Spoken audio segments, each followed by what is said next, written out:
Bismillahirrahmanirrahim. Assalamu alaikum. Welcome to my channel Oxford Learning, and today we are going to cover another topic. It's a Muslim dynasties. It's a Safavid dynasty. So let's see what is basically in it. It's really a short tenure and a short video on it. I am just going to make it. So first of all, we just read and find out the meanings of the difficult words. So I have underlined some words here, but I'm just going to tell you in the Urdu that what is meant by all these terms. Safavid dynasty का जो आगाज़ हुआ था वो 1501 से 15,001 से लेकर 1736 तक 17,036 तक रहा। क्योंकि हर डायनेसिटी का जो डिक्लाइन हुआ है उसकी डेट के साथ हम उसको रीड कर रहे हैं, पढ़ रहे हैं। तो सबसे पहले we are just going to read out what is exactly the meanings of the difficult words. So the Safavids were descended का मतलब होता है उतरना, कहाँ से आना। From Sheikh Safi ud Din of Ardabil, Azerbaijan आज भी एक कंट्री मौजूद है। तो ये डिसेंडेड हुआ है कहाँ से?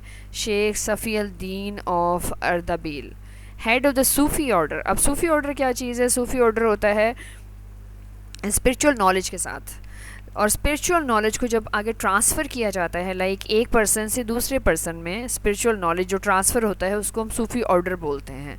लाइक आपके पास कुरान पाक, अगर जैसे कि कोई हाफिज़ की बात करते हैं तो हाफिज़ का कुरान पाक जो होता है वो उसके दिमाग में होता है। जो चीज़ें सीने में होती हैं, लाइक आपके सीने में, आपके दिल में मौजूद हैं, वो चीज़ें जो हैं वो एक ऑर्डर के साथ चल रही होती हैं और ऑटोमेटिकली वो ट्रांसफ़र होती रहती हैं। तो सूफ़ी ऑर्डर ये है कि एक सूफ़ी सिलसिला है जिसको सफ़ावीद कहते हैं, उसको सफ़ाविया भी बोलते हैं। By the mid of the century 15th century Sheikh Safi successor का मतलब मैंने ऑलरेडी आपको बताया था कि सक्सेसर वो पर्सन जो उनको फॉलो कर रहा होता है, फॉलोअर्स को कहते हैं हम लोग।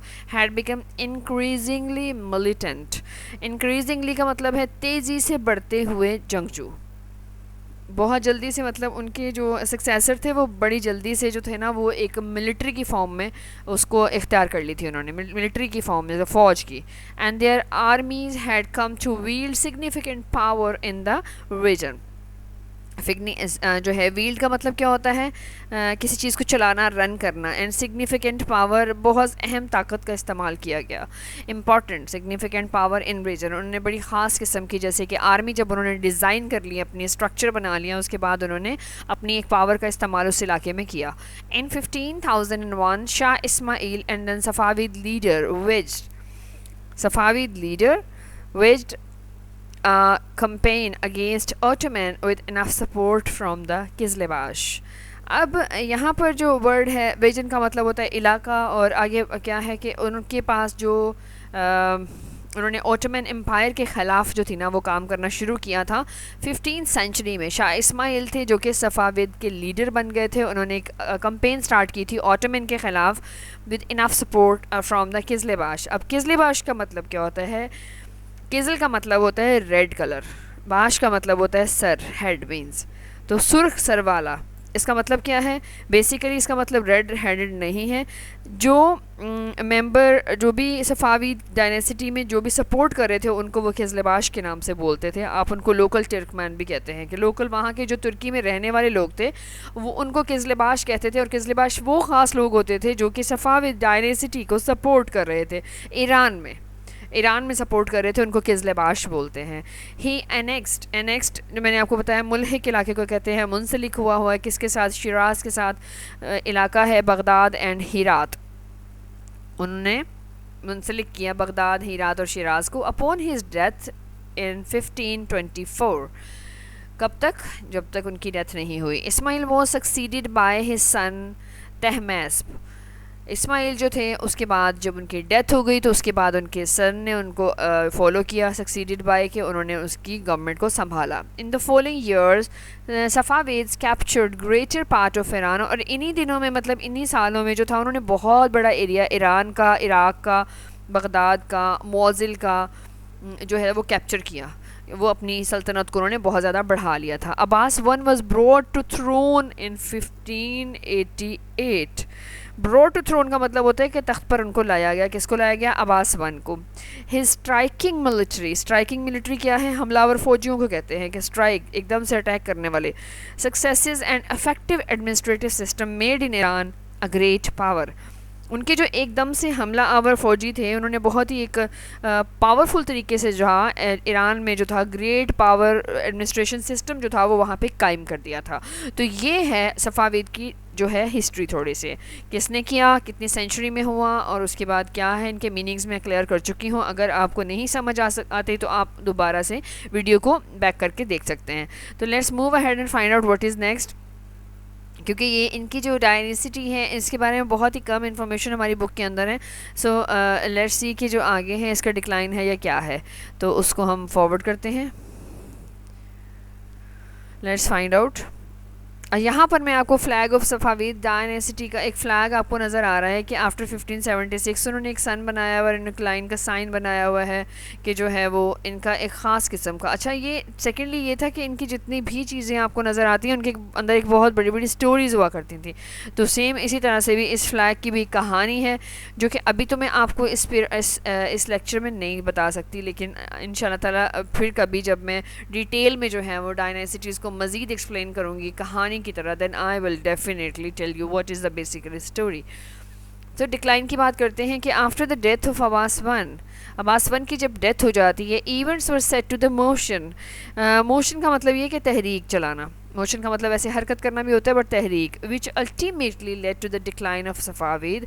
एक तहरीक चली जिसका मतलब था कि सफ़ाविद जो है उसको सफ़ाई हस्ती से मिटा दिया जाए।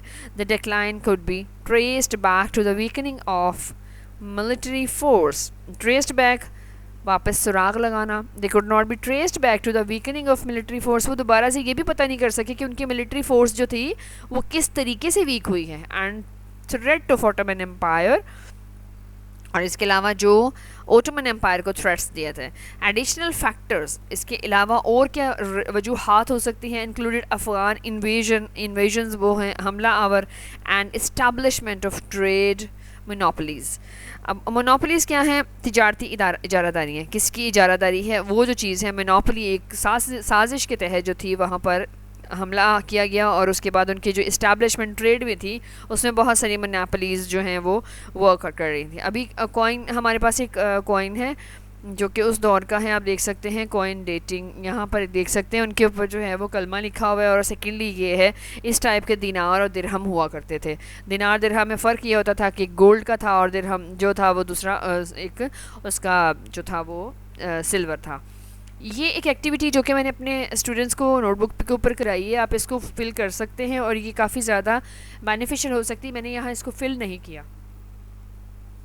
It's about the gather information to complete the following table. सबसे पहले क्या है? सिल्जूक हैं, फ़ातिमीद हैं, अयूबीद हैं, सफ़ाविद हैं। मेरी वीडियो देख के भी आप ये चीज़ें कर सकते हैं, क्योंकि ये चारों डायनेसिटीज़ जो हैं वो मैं आपको करा चुकी हूँ।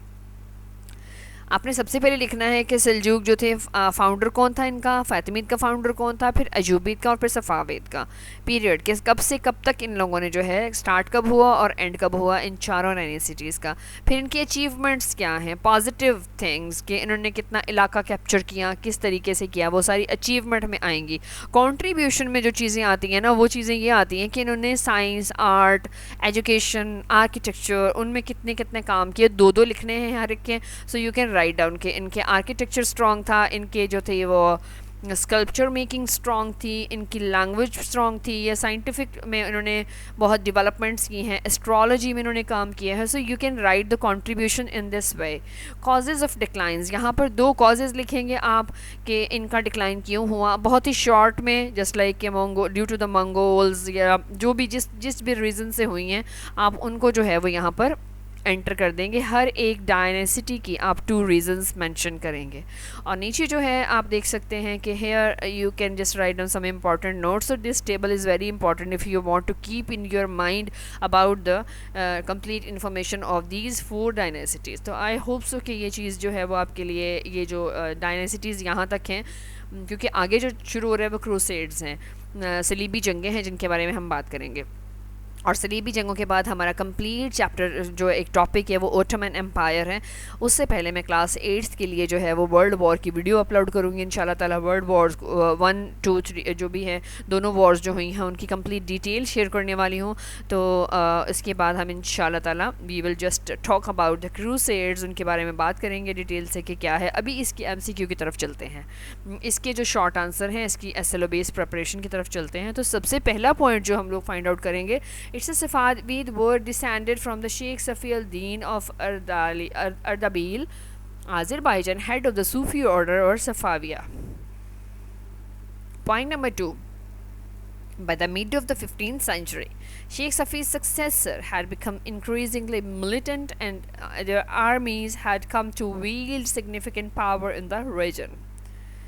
In 15,001, Shah Ismail and then Safavid leader waged a campaign against the Ottomans with enough support from the Kizilbash local Turkmen.